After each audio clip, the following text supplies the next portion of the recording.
وزارة الثقافة، المعرض اللي سووه مؤسسة عشتار. لوحتي هي اللي هي الخيل دائما يعبر عن شخصية الفنان، رسمتها بأسلوب أكاديمي. أتمنى دائما يفتحون هيك معارض لأن الفنانين يستفادون يتعرفون على بعضهم. أنا أول مرة أشارك بمحافظة بغداد، وإن شاء الله بالجاي أشارك بغير محافظات وأرفع راس العراق. في هذا اليوم مهرجان عشتار الدولي الثالث عشر اللي نظمته مؤسستنا مؤسسة عشتار للثقافة والفنون بمشاركة 110 فنان من 4 دول. اشتغلوا الفنانين على جميع المدارس من زاخو إلى الفاو. كانت مشاركة الفنانين من جميع محافظاتنا العزيزة.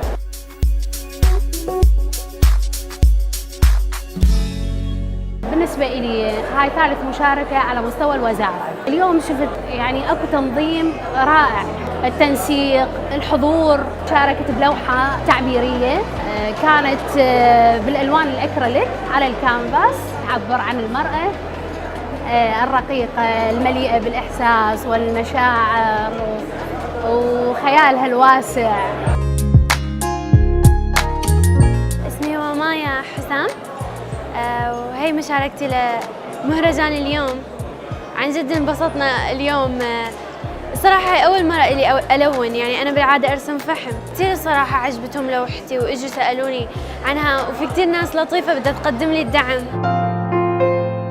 شاركت بلوحة استخدمت فيها المدرسة السريالية وتتحدث عن التراث، ويعني مثل ما نقول دخلت بها كل أنواع التراث الموجود بالعراق.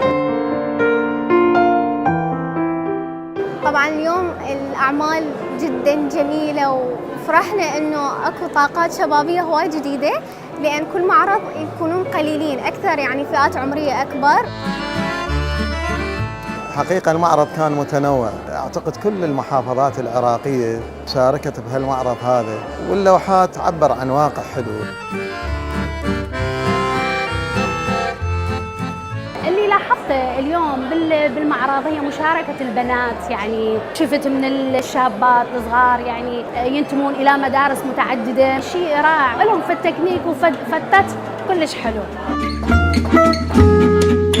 طبعا اليوم نفتخر همينا انه الشباب الموجودين راح اي واحد انسان بسيط عادي من العراق يجي يحضر هيك اعمال جميله راح ينمي ذائقته الفنيه، وان شاء الله شبابنا القادم راح يسووه افضل بهاي الاعمال. ان شاء الله ما يضيع الفن العراقي، لان الفن العراقي من احلى الفنون التراثيه يعني بالوطن العربي والعالم.